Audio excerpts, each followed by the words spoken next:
আমরা না স্টুডেন্টদের মার্কস নিয়ে বড্ড দৌড়দৌড়ি করি।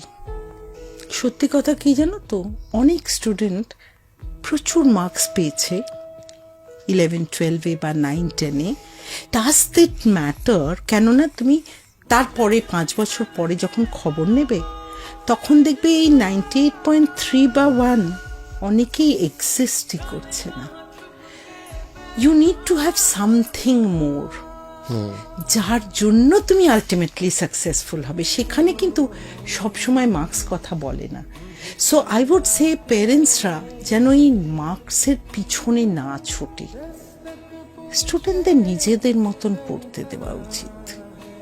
গাইড করব আমি, হ্যান্ড হোল্ডিং করব, কিন্তু তোমার যেটা ভালো লাগে তুমি সেটা করো। আমার কাছে 11-12-এর অনেকে এসেছে যারা কেবল বলে একটু যদি বাবাকে বোঝাতে পারেন, আমি ইঞ্জিনিয়ার হতে চাই না, আমি একটা স্পোর্টস পার্সন হতে চাই, আমি একটু মিউজিক নিয়ে এগোতে চাই, কিন্তু বাবা মা আমাকে ইঞ্জিনিয়ারই করে ছাড়বে ম্যাম। আর এই যে TIGPS-এ ঢুকেছি, এবার টেকনোর ইঞ্জিনিয়ারিং কলেজে তুমি ঢুকে পড়ো, but he is not meant for maths and physics and engineering courses.